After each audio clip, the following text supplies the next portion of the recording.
तो hello guys, welcome to a new video. मेरा नाम है आमिर और आज हम पढ़ने वाले क्लास 10th का ग्रेविटेशन चैप्टर। अब इस चैप्टर में हम लोग पढ़ेंगे अच्छा what is mean by gravitational force.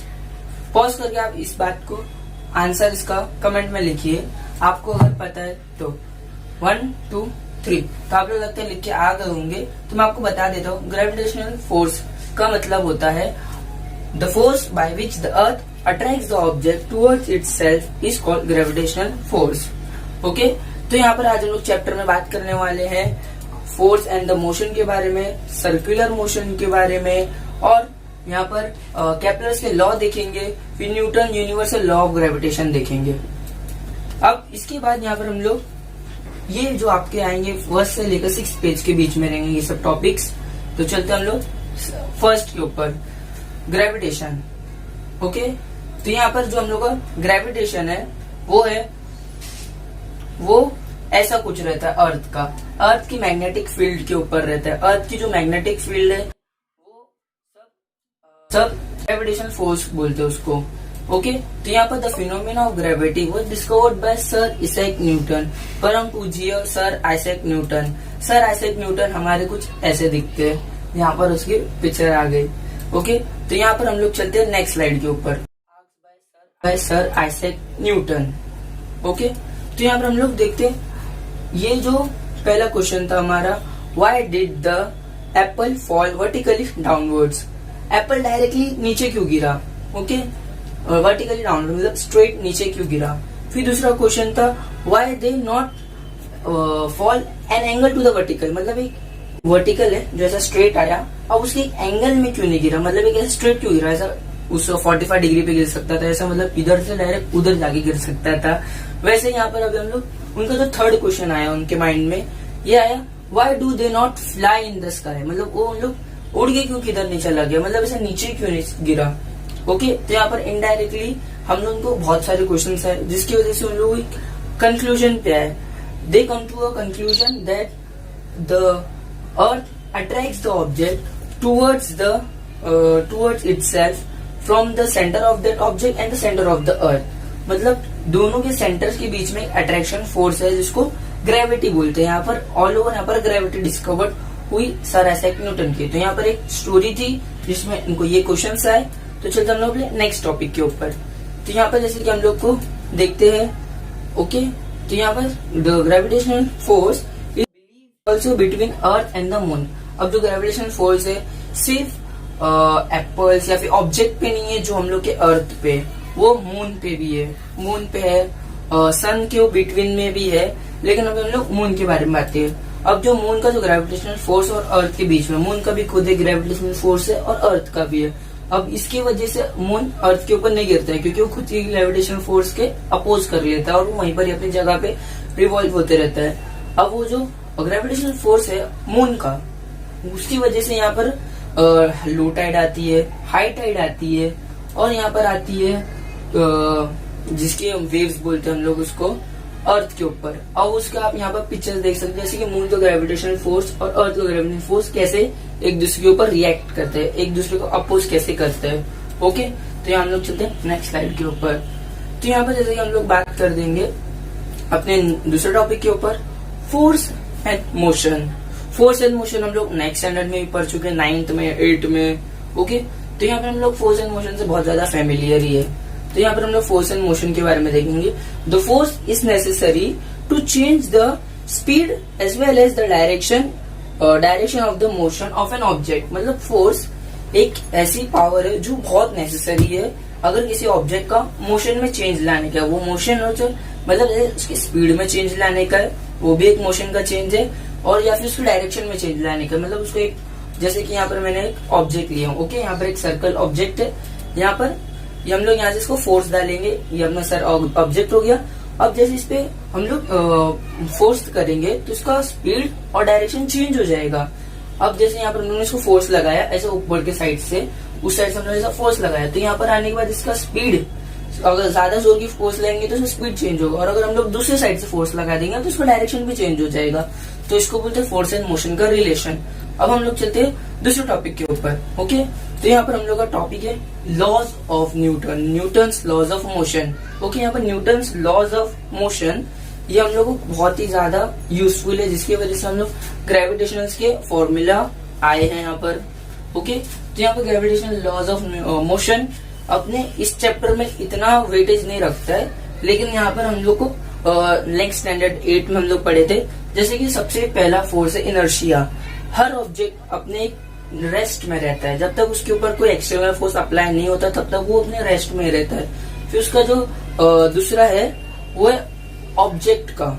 Okay, तो यहाँ पर जो दूसरा लॉज ऑफ मोशन और तीसरा laws of motion action and reaction का। अब यह कोई भी ऑब्जेक्ट के ऊपर अगर कोई भी अगर फोर्स लगता है तो उसका रिएक्शन फोर्स भी होगा, जैसे की वजह से हम लोग रॉकेट आज मून तक, बड़े बड़े प्लेनेट तक जाती है, मार्स तक हम लोग रॉकेट भेज पाए।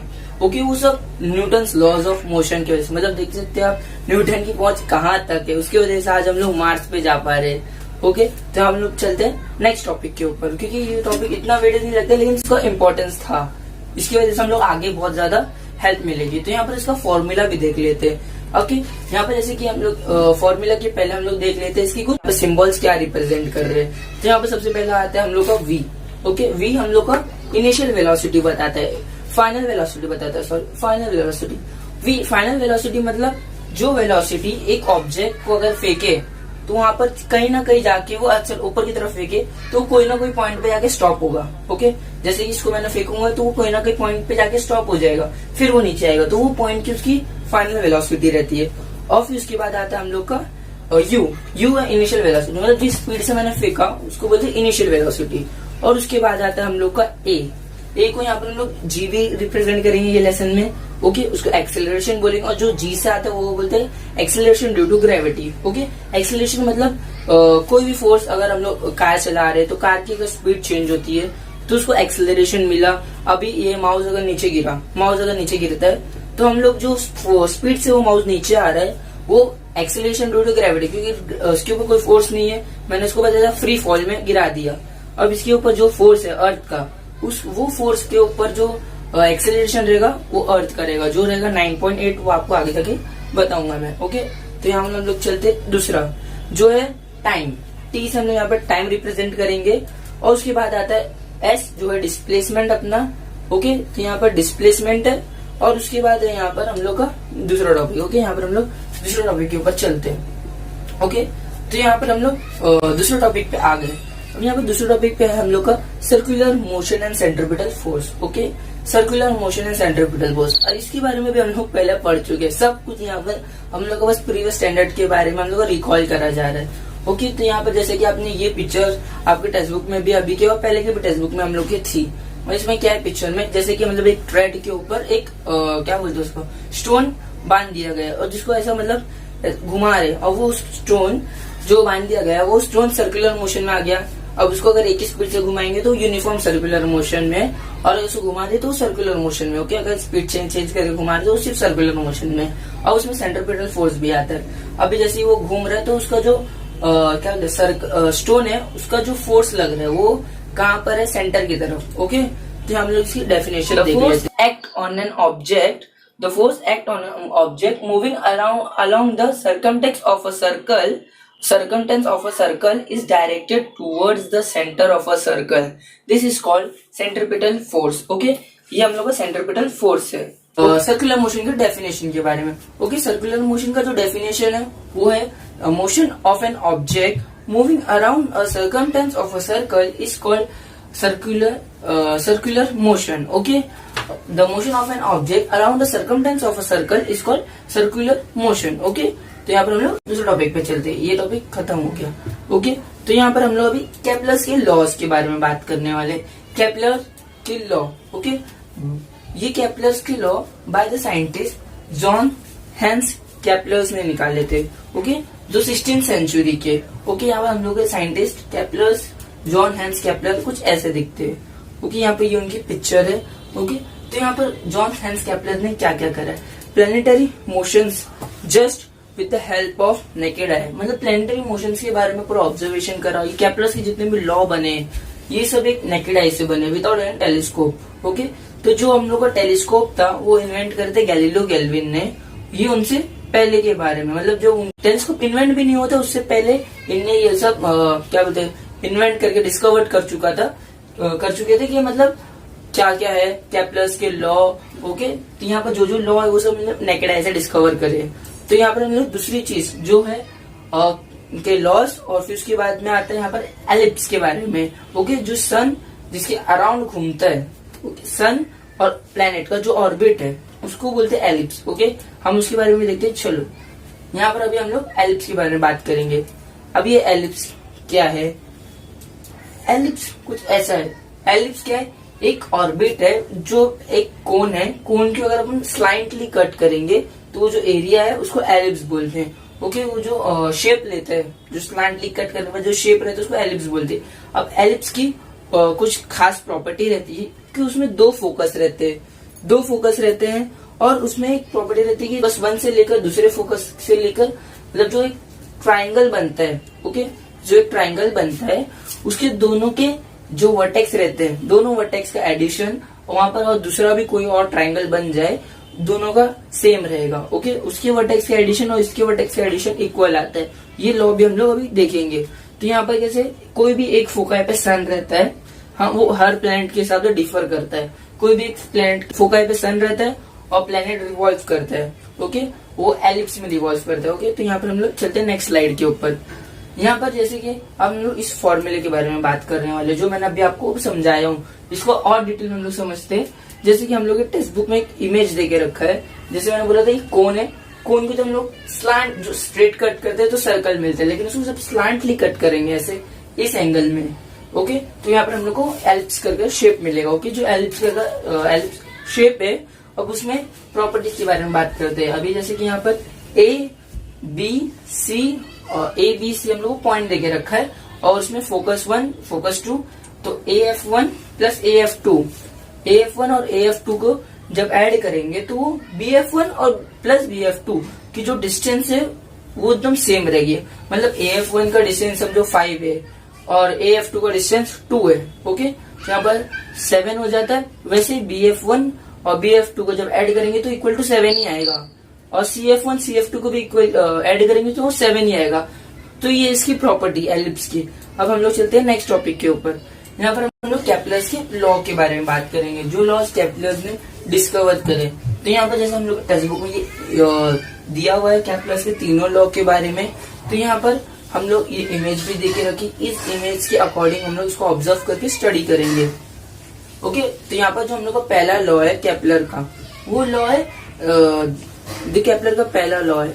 ओके, तो यहाँ पर the orbit of a planet ellipse with the sun at one of the foci है। अब इसका मीनिंग है, यहाँ पर जो ऑर्बिट ऑफ द प्लैनेट है, जो हम लोग का एलिप्स, यहाँ पर जो इमेज देख रखी है उसका जो एलिप्स जो उसका शेप है ऑर्बिट ऑफ द प्लैनेट का, वो सन एक फोकाई पे रहता है। Okay, the orbit of the planet is an ellipse with the sun at one of the foci. मतलब यहाँ पर हम लोग को इनडायरेक्टली छोटी सी चीज बताइए कि जो प्लैनेट का जो ऑर्बिट है वो बस एलिप्स में रहता है। ओके, वो एलिप्स शेप का रहता है।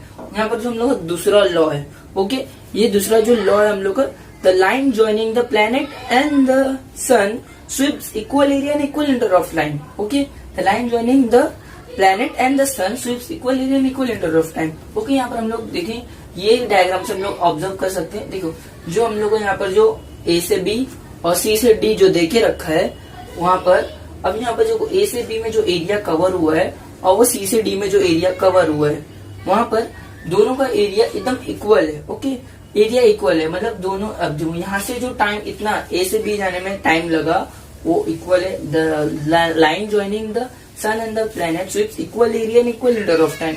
मतलब इक्वल एरिया स्वीप्स करेगा जितना इक्वल इंटर ऑफ टाइम में। अगर मतलब ये दोनों ए से बी और सी से डी का सेम टाइम है, मतलब दोनों 3-3 दिन पे है, 3-3 दिन पे दोनों है।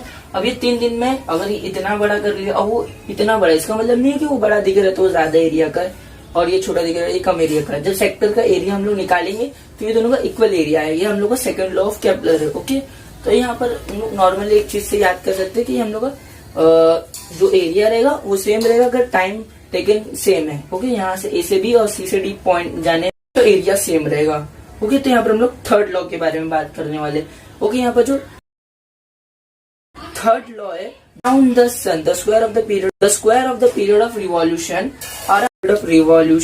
around the sun is directly proportional to the cube of its main distance from the sun. Okay, अब यहाँ पर जो प्लैनेट है, ओके, यहाँ पर जो हम लोग का प्लैनेट है और ये जो सन है, इसका जो square of period of revolution is directly proportional to the mean of the distance cube between the sun and the planet. Okay, तो यहाँ पर हम लोग देखते जो हम लोग का प्लैनेट है, अगर इसका जो डिस्टेंस है पूरा रिवॉल्व करने का टाइम जो लगता है उसका अगर स्क्वायर करेंगे और उसका जो सन से लेकर प्लैनेट का जो बीच का डिस्टेंस है, एवरेज डिस्टेंस निकालेंगे. अगर उसको हम लोग जो टाइम है उसको स्क्वायर कर दिए और इसको जो आर है, जो हम लोग का डिस्टेंस है, उसको हम लोग अगर इसको क्यूब कर देंगे, तो ये दोनों डायरेक्टली प्रोपोर्शनल होगा. ओके, तो यहाँ पर हम लोग का लॉस खत्म होते हैं. ओके, यहाँ पर हम लोग को लॉज में तीन लॉ देके रखा है. पहले एलिप्स के बारे में बताया, फिर दूसरा एरिया के बारे में, यहाँ पर टाइम और रिवॉल्यूशन का क्या बोलते हैं इसको, एक कंपैरिजन बताया कि हाँ इन लोग डायरेक्टली प्रोपोर्शनल रहेंगे. ओके, तो यहाँ पर हम लोग चलते हैं नेक्स्ट टॉपिक के ऊपर. ओके, यहाँ पर जो इमेज है उसको क्लियरली भी आप ऐसे देख सकते हैं. यहाँ पर इमेज से आप कंपेयर करके देख सकते हो. ओके, तो यहाँ पर हम लोग का नेक्स्ट स्लाइड. तो यहाँ पर अभी हम लोग बात करने वाले हैं Newton's universal law of gravity. Newton universal law of gravity. Every object, okay, यहाँ पर Newton universal law of gravity. हम यहाँ पर जो हम लोग का न्यूटन का यूनिवर्सल लॉ ऑफ ग्रेविटी है, उसमें हम लोग को सबसे पहले बताया every object in the universe attract each other by some force. Okay, तो यहाँ पर मतलब हर एक ऑब्जेक्ट जो यूनिवर्स में, उसके बीच में कोई ना कोई फोर्स है. ओके, जो every object in the universe attract every other object with the definite force. This force is directly proportional to the product of the mass of the two objects and inversely proportional to the square of the distance between them. Okay, तो यहाँ पर जो हम लोग देखेंगे जो दोनों का सबसे पहले पॉइंट में यहाँ पर लिखा है कि कोई भी दो ऑब्जेक्ट है पूरे यूनिवर्स में, उसमें कोई भी दो ऑब्जेक्ट जो पूरे यूनिवर्स में, उसमें दो ऑब्जेक्ट में एक फोर्स रहता है, अट्रैक्शन का फोर्स. ओके, तो यहाँ पर हम लोग का जो दूसरी बात है कि जो प्रोडक्ट ऑफ द मासेस है, उसके मास का जो हम लोग प्रोडक्ट निकालेंगे इनटू में, जब हम लोग मल्टीप्लाई करेंगे प्रोडक्ट निकालेंगे, वो डायरेक्टली प्रोपोर्शनल होगा डिस्टेंस के स्क्वायर के साथ. मतलब ये दो ऑब्जेक्ट है, अब ये दोनों का जो डिस्टेंस है और ये दोनों के जो मास है, ओके, ये मास का हम लोग दोनों के मास का हम लोग ने इंटू कर लिए. अब इसके जो बीच का हम लोग का डिस्टेंस है, ओके, और इसकी जो बीच का डिस्टेंस है हम लोग इसका स्क्वायर कर लेंगे, तो ये दोनों डायरेक्टली प्रोपोर्शनल हो जाएगा. ओके, तो इसको बोलते हैं Newton's universal law of gravity. और इसके बीच में हम लोग को ये निकालने के लिए, इसको फोर्स निकालने के लिए, तो हम लोग को जी भी दिया रहता है. हम लोग उस जी के बारे में बताएंगे. ओके, यहाँ पर हम लोग ये सेम जो हम लोग का ये था, यहाँ पर वो जो हम लोग ने पॉइंट्स लिखे थे, वो हम लोग ये पॉइंट अभी यहाँ यूज करेंगे. ओके, अब यहाँ पर जैसे M1 है, M2 है, अब ये दोनों की जो फोर्स है F1 F2, हम लोग FF लेंगे क्योंकि दोनों का एकदम इक्वल फोर्स रहता है. ओके, कोई बड़ा ऑब्जेक्ट है तो कभी कभार उसका ज्यादा रहता है, लेकिन मैक्स टू मैक्स पूरे यूनिवर्स में इक्वल फोर्स रहता है. हाँ, यहाँ पर M1 और M2 का. ओके, तो यहाँ पर हम लोग जो इसका बीच का जो डिस्टेंस है उसको हम लोग जब कवर करेंगे, इसके बीच के जो डिस्टेंस है उसको हम लोग स्क्वायर करेंगे, और इसका जो फोर्स और इसका दोनों के मास है उसको हम लोग जब मल्टीप्लाई करेंगे, तो F1 and F2 is equal to G M1 and M2 upon R square. Okay, यहाँ पर G जो हम लोग ने यूज करे वो ग्रेविटेशनल कांस्टेंट है. Okay, gravitational constant. अब यहाँ पर जो R है वो हम लोग R और डिस्टेंस दोनों का इक्वल ही रहेगा, क्योंकि यहाँ पर जो मास है वो सर्कल में ऑब्जर्व किया हुआ है अपने, मतलब एक इमेजिन क्या किया है कि दोनों जन सर्कल है. अब दोनों जन का जो सर्कल है, अब दोनों सर्कल में अब इसका और उसका जब टच सर्कल, जब टचिंग सर्कल रहते तो R1 और R2 को प्लस करते, तो दोनों का मतलब ऑलमोस्ट हम लोग रेडियस बोलते हैं. सर्कल का कोई भी डिस्टेंस निकालेंगे तो उसको रेडियस बोलते हैं. तो यहाँ पर हम लोग R भी ले सकते हैं और D भी ले सकते हैं. D डिस्टेंस है और R भी डिस्टेंस होता है. ओके, यहाँ पर अर्थ का भी डिस्टेंस है, जब क्योंकि नॉर्मली जब ये फोर्स निकालते हैं यूनिवर्सल लॉ की वजह से, तो वो जो फोर्स हम लोग किसी भी चीज का कैलकुलेट करते हैं तो हम लोग का सन मून ये सब के बीच में का निकालते हैं तो हम लोग उसको नॉर्मली आर यूज करते हैं। ओके, अब यहाँ पर हम लोग चलते हैं नेक्स्ट स्लाइड के ऊपर। यहाँ पर जो हम लोग की नेक्स्ट स्लाइड में टॉपिक दिया हुआ है ऑल ओवर समरी। ओके, तो यहाँ पर जैसे कि मैं बताता हूँ, हम लोग की जो फर्स्ट से लेकर 6 पेज में हम लोग का जो कवर हो चुका है। ओके, यहाँ पर हम लोग ने ये सब टॉपिक कवर करे हैं, जितने भी टॉपिक करे उसकी मैं एक आपको छोटी सी शॉर्ट समरी देता हूँ, समरी पूरे ओवरऑल की। ओके, तो यहाँ पर जब हम लोग ओवरऑल समरी देता हूँ तो यहाँ पर हम लोग ने सबसे पहले पढ़ा है न्यूटन ग्रेविटेशनल लॉ के बारे में पढ़ा है। सबसे पहले यहाँ पर हम लोग ने न्यूटन ने ग्रेविटी का कॉन्सेप्ट, उसकी जो स्टोरी है वो कहाँ से आई, एप्पल की वजह से आई। ओके, यहाँ पर जो हम लोग एप्पल है और फिर बाद में अर्थ की उसको वर्टिकली फॉल होना, उसकी वजह से हम लोग ग्रेविटी मिला। ओके, और वो ग्रेविटी का मून के साथ भी रिलेशन था, ये हम लोग के न्यूटन ग्रेविटेशनल लॉ में पता चला। ओके, यहाँ पर हम लोग न्यूटन ग्रेविटेशनल लॉ, अब उसमें हम लोग ने देखा फोर्स, 2 ऑब्जेक्ट के फोर्स के बारे में। जब मास 1 और मास 2 के बीच में जो फोर्स रहता है वो इक्वल रहता है Gm1 and M2 upon R²। Okay, तो यहाँ पर हम लोग ने अपना चैप्टर खत्म कर चुके हैं। चैप्टर का जो फर्स्ट से लेकर 6 पेज की मैंने पूरा कवर करा दिया। उसमें आपको यही सब कॉन्सेप्ट बहुत इंपॉर्टेंट है, और जो कॉन्सेप्ट आपके पिछले स्टैंडर्ड के मैंने वो भी कवर करा दिया था। ओके, जैसे कि हम लोग यहाँ पर न्यूटन के कुछ मोशंस देख लिए। तो यहाँ पर हम लोग का आज का लेक्चर इसी तरीके से खत्म होता है, दुनियादारी खत्म करते हैं। और अभी आप लोग को वीडियो कैसी लगी, आप मैं और क्या इम्प्रूव करूँ, वो सब आप जल्दी से कमेंट में जाके बताइए, और वीडियो को लाइक कर दीजिए अगर पसंद आया रहेगा। और ऐसी और वीडियोस के लिए आप हमारे चैनल को सब्सक्राइब करें, और उसके बाजू में जो बेल आइकन है वो ऑन कर दीजिए, और उसमें नोटिफिकेशन हम लोग सबसे पहले आपको नोटिफिकेशन आ जाएगा, जिससे आप सबसे मतलब अपना पोर्शन पूरी जल्दी से कवर कर सकते हैं। यहाँ पर मैं बता दूं हम लोग का नेक्स्ट भी आ रहा है, इसका पार्ट जो 6 से लेकर आगे के पेज तक रहेगा। मैं आपको उसके सम से समझाने वाला हूँ ग्रेविटेशन के, क्योंकि ग्रेविटेशन के ये चैप्टर न्यूमेरिकल्स के लिए बहुत इंपॉर्टेंट रखता है हम लोग के 10th के बोर्ड में। मैक्स टू मैक्स मैं आपको बोल दूं कि यहाँ पर हम लोग के जितने भी न्यूमेरिकल्स अभी तक आए हैं वो ज्यादातर यही चैप्टर से, ग्रेविटी से ही आए हैं, और वो सब ग्रेविटी के जितने भी एग्जाम्पल में से बाहर के कोई नहीं आता है बोर्ड में। यहाँ पर ग्रेविटी से जो आते हैं सब बाहर के कोई भी नहीं आता है, सब इसमें से ही आते हैं। ओके, तो कमेंट कर देना, लाइक कर देना वीडियो को। तो मिलते हैं नेक्स्ट वीडियो में। Thank you.